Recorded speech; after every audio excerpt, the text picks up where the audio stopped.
Where's my kid? Where's my kid? Where is she at? She's alive? Huh? Come here. Livvy Lewis, where is she? Something felt wrong the moment the phone rang. A man missing for only 30 minutes. No one knew it yet, but this silence was hiding a truth darker than anyone expected. It began with a mother's scream on a cold Halloween morning. Her daughter, 19-year-old Livvy Lewis, had not answered her phone. Police were at the roadside, and panic was spreading fast. A woman arrived at the scene begging for answers, desperate to know if her child was alive. Officers finally showed her a car parked ahead. Inside it was Livvy. A single rifle shot had ended her life. In the small Texas town of Hemphill, news traveled instantly. Livvy was known as a kind, loving, hard-working girl, a nursing assistant who cared deeply for her patients. She had been a straight-A student with plans to become a nurse practitioner someday. Her friends called her responsible, mature, and full of dreams. Livvy's life became complicated when she met 23-year-old Matthew Edgar. Their relationship began secretly because Matthew was married with 2 children. At first, Livvy believed he wanted to fix his life. But their connection quickly became toxic. Arguments escalated, and signs of abuse began to appear. Matthew eventually separated from his wife, Montana. But Montana suddenly became unusually close to Livvy. As the months went by, Livvy tried again and again to escape the toxic relationship that controlled her life. Her text messages later showed the truth: fear, threats, emotional breakdowns, and a constant struggle to find peace, trapping her in a cycle she couldn't break. On the night before Halloween 2020, their story reached its most dangerous moment. A party was happening at a friend's house, and many people were there.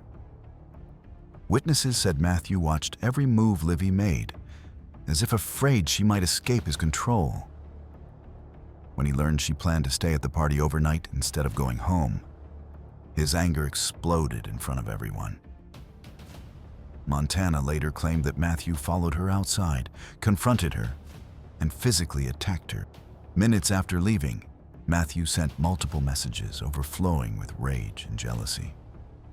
In one shocking text, he wrote that Livvy was dead. No one at the party called 911.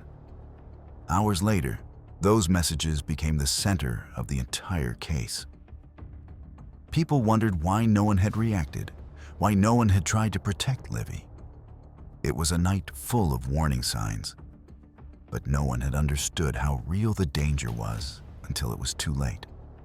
By early morning, Livvy's car was discovered on the side of the road, parked in a strange and suspicious position.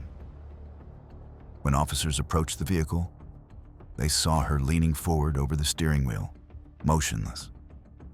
Her legs were crossed, a detail that investigators could not ignore. It showed she wasn't running away, wasn't fighting for her life.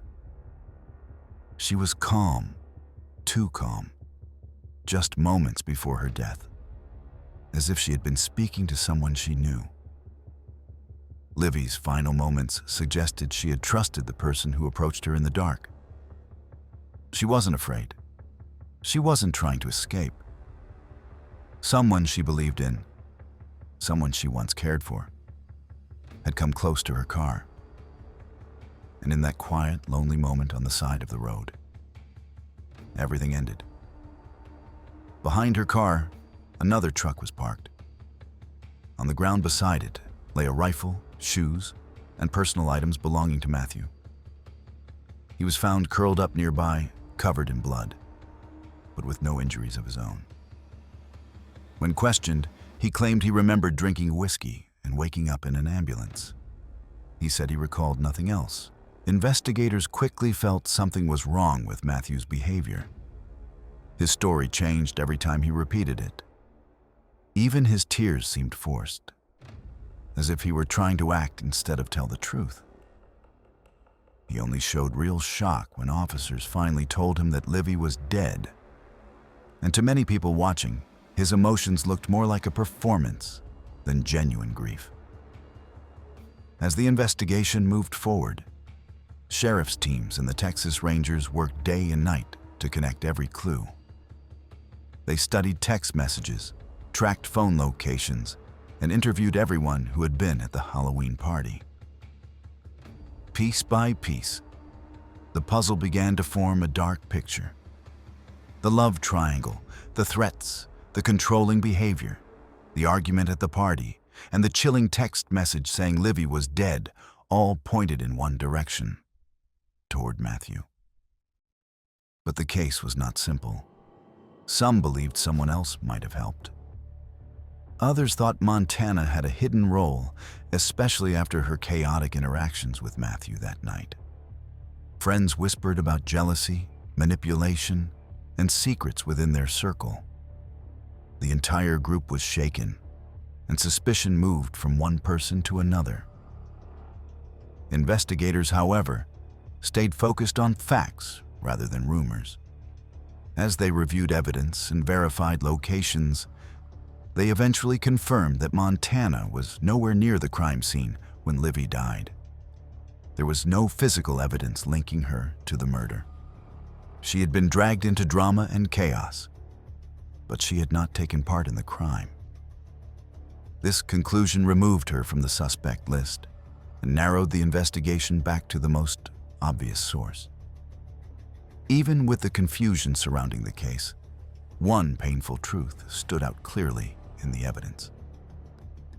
Every message, every witness report, and every moment leading up to that night revealed the same pattern: control, obsession, and explosive anger.